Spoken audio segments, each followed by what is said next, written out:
Cek, assalamualaikum. Balik lagi sama gue Ilan Akatiri, Persija Insight. Oke, konten kali ini sebenarnya gue mau sedikit mengungkapkan perasaan gue. Gue mau curhat sama kalian atas kegalauan gue gak dapet tiket Argentina. Ini ada yang aneh, tapi sebelumnya gue mau ngebahas tentang ada Persija dulu sedikit. Tentang pemain-pemain kita yang baru bergabung. Gue mau langsung aja sebelum gue ngebahas tentang si tiket ini. Bikin panas hati gue, tapi nggak apa-apa, kita mesti bersabar. Mudah-mudahan yang terbaik, pasti ada hikmahnya. Oke, gue mau ngebahas Persija dulu. Jadi ada 4 pemain kita, 4 pemain Persija. Ada Witan Sulaiman, Rio Fahmi, Ferrari, sama Rizky Ridho, yang sekarang sudah gabung lagi bersama timnya untuk latihan di hari ini. Gue bikin di hari Selasa, jadi hari ini mereka udah latihan.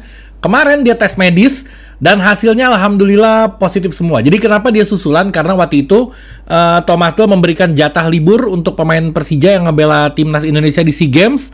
Jadi ketika pemain udah masuk lagi, pemain-pemain ini masih liburan. Tapi sekarang udah bergabung dan sayangnya masih belum lengkap karena belum adanya pemain asing. Gue mau ngebahas sedikit nanti tentang transfer juga. Tapi yang pasti Thomas Doll girang terkait 4 pemain ini. Dia bilang ketika dia datang setelah liburan nggak merubah kondisinya. Kondisinya masih fit juga, masih bugar, masih bagus. Jadi Thomas Doll nggak begitu capek untuk mengembalikan performanya ke level seharusnya. Jadi ini keren banget. Berarti pemain-pemain ini menjaga kualitasnya, menjaga pola hidupnya di masa liburan dari mereka semua. Oke, gue sedikit ini ya nyinggung yang masalah transfer. Gue jadi keinget tadi ada yang kita tahu pemain kita ada yang keluar. Frankie Misa, Ginanjar dipinjemin, ada 3 orang yang dipinjemin. Ketika ada yang keluar pasti ada yang masuk, rumusnya kayak gitu. Nah tapi gue ngelihatnya kayak senyap-senyap aja nih. Gue ngelihat kayak Persija berburu pemainnya. Oke lah kalau asing itu agak sulit, tapi kalau untuk lokalnya gue rasa harusnya sih udah diumumin ya, karena kita sekarang tanggal 6, sedikit lagi liga. Wah ini mengkhawatirkan gue. Gue bukannya nggak percaya sama kualitas Persija ya untuk menggait pemain, tapi gue khawatir karena kecintaan. Jadi gue khawatirnya berlebihan. Apalagi asingnya. Mungkin ya, mungkin asingnya ini udah ada listnya, udah negosiasi, pasti udah negosiasi. Cuman belum pasti. Gue rasa ya dari 4 pemain yang kita butuhkan itu pasti Persija punya sekitar 10 list. Yang gue takutin, ini selalu kepikiran dari gue, yang gue takutin nanti ketika udah ujung-ujungnya mau liga mulai, ketar-ketir, buru-buru, jadi yang ada aja yang diambil gitu. Bukan yang berkualitas, tapi yang penting kuota asingnya ini tertutupi. Gue mengkhawatirkan seperti itu. Tapi insya Allah itu nggak terjadi. Tapi kekhawatiran itu, tetap ada di diri gue. Jadi gue berharap, sedikit gercep aja atau kasih kisi-kisi lah buat anak-anak Jackmania, karena kita juga mau merasakan kebahagiaan itu. Apalagi mau ada pertandingan uji coba beberapa, ada Piala Persija. Kayaknya kalau misalkan nanti uji coba tanpa pemain asing, tanpa skuad yang lengkap, nanti evaluasinya telat. Jadi Thomas Doll ini bisa mengevaluasi pemainnya itu pas di liga mulai, bukan pas di friendly match. Harusnya friendly match pemain lengkap semua, mau asing, mau lokal, semuanya udah lengkap, udah jadi satu tim. Itu yang dipakai di friendly match, dites kalau ada yang kurang, nanti baru dievaluasi. Jangan sampai nanti pas friendly match yang mainnya pemain cadangan, mau ngapain, evaluasi juga nggak penting karena bukan dia yang main nanti di liga.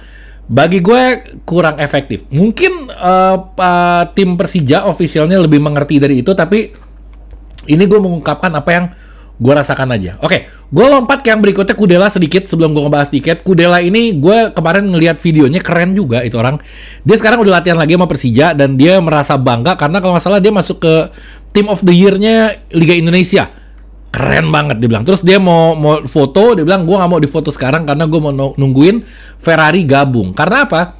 Karena kesuksesan ini dia bilang keren nih. Kesuksesan ini dia bilang didapatkan bukan karena gue sendiri, tapi karena rekan-rekan gue, ada Hansamu, ada Ferrari di situ. Jadi gue bisa mendapatkan gelar itu. Jadi kalaupun foto, gue pengen foto sama mereka. Itu respect. Itu adalah mental dari Eropa yang harus dicontoh sama pemain-pemain lokal kita. Bukan dari skillnya, bukan dari kepribadiannya pun perlu kita lihat gitu. Kayak gini, ini kan respect banget. Dia menghargai tandem-tandemnya dia. Karena itu dia bisa mendapatkan gelar tersebut. Keren, luar biasa. Dan dia di Ceko itu kaget gue. Dia ngepost video kalau dia disambut sama fans di sana, digiring, taruh di atas supporter, dan semua supporter di tribun itu menyanyikan lagu dia. Gue heran, ternyata sebegitunya gitu orang-orang di Ceko sama Kudela tuh dia sangat top itu gitu di situ. Cukup bangga gue, bangga alhamdulillah. Oke. Ini dia tiket Argentina. Gue agak aneh ini. Kenapa Argentina ya? Dahsyat luar biasa ini. Gue yang tanggal 5-nya gue ikut nge-war, gagal karena harus bayar pakai BRI, padahal gue disiapin rekeningnya dan lain-lain. Terus yang hari ini, yang keduanya yang bebasnya, gue jadi ngikutin. Lo kalau misalkan lo buka tiket.com, bahkan gue di laptop ada 2 komputer orang di kantor gue. Terus ada handphone juga yang siapin nge-war. Gue bilang lo siap-siap nih. Gagal semua gue. Gue heran kok bisa sampai secepat itu ya. Apa animonya yang terlalu tinggi? Apakah ada permainan di dalam? Apakah ada yang ngeborong? Gue nggak paham. Tapi agak aneh buat gue ketika cuman 2 menit tiket bisa ludes begitu aja. Sisi positifnya animonya keren. Sisi negatifnya takutnya ada calo. Jadi lo waspada kalau misalkan nanti tiba-tiba ada yang WTS karena nggak jadi main. Jadi nanti bakal kayak gini nih. Dijual tiket gue nih karena gue ada keperluan mendadak, gue ada urusan keluarga, gue ada ini, jadi tiket mau dijual. Calo tuh. Tangkep dia. Kurang ajar. Gue gahar gue. Aduh, gue bener-bener pegel. Gue gak dapet tiket. Gue banyak yang nawarin tiket. Harganya gak kira-kira tapi. Dan orang-orang yang nawarin gue tiket ini pengen gue tampol rasanya. Gara-gara lo gue jadi gak dapet. Gue ngeliat dari pas awal masuk ke websitenya kan di situ ada hitungan mundur dari 5 apa dari berapa gitu. 5, 4, 3, 2, 1. Begitu biru, begitu gue pencet, gue udah merasa orang paling tercepat di muka bumi ini yang masuk ke websitenya si tiket.com. Gue udah isi semuanya, nomor KTP semuanya udah gue isi, udah gue save. Jadi ketika gue pencet langsung ke pembayaran. Gue pencet, gue pilih kategorinya, gue pilih pembayaran. Coba lagi. Coba lagi. Pegel. Gue tampol tuh laptop gue rasa itu. Gue gak kuat. Akhirnya gue refresh. Di menit kedua itu gue coba lagi. Gue refresh, ngatanya tiket udah habis semua. Gila, gue bilang. Nih, gue mau nonton bayar setengah mati. Mungkin ya. Gue selalu melihat dari sisi positif ya. Mungkin karena 70% rakyat Indonesia ini adalah pecinta sepak bola. Ya kita nggak bisa ngebayangin dari Sabang sampai Merauke semua masuk ke website itu. Bahkan feeling gue dari Asia Tenggara pun, kayak dari Singapura, Malaysia juga gue rasa dia pada beli tiket juga nih. Dia juga pada pengen nonton Messi, timnas Argentina. Bukan Indonesia yang mau ditonton, tapi dia pengen nonton Argentina. Gue rasa dia juga ikutan beli. Maka itu kita website-nya sempat down juga sebentar. Kacau banget sih. Gue penasaran ketika gue ngeposting, gue bikin polling di Instagram gue berkali-kali, hasilnya nggak dapet tiket. Hampir 90% orang nggak dapet tiket. Di tempat lain juga gue bikin polling, nggak dapet tiket. Gue bingung yang dapet siapa nih. Gue sekarang nanya sama lo, mungkin yang nonton gue mudah-mudahan sampai ke angka 50.000 mungkin. Lo komen, lo dapet tiket apa enggak? Gue pengen lihat banyak yang dapet atau yang enggak. Karena gue tes di beberapa tempat, di beberapa platform, banyak yang nggak dapet. Ketika banyak yang nggak dapet, yang dapetnya nggak nongol-nongol lagi. Kan paling nggak dia ngomong, gue dapet nih. Ini nggak ada juga. Ada yang bilang katanya nih calo goib. Calo goib yang beli. Allahu Akbar. Jadi gue nggak ngelihat yang beli siapa, yang dapet tiket siapa, yang nggak dapet tiket yang nongol-nongol semua. Makanya gue mau ngetes di sini. Lo pada dapet tapi kagak coba. Aneh gue.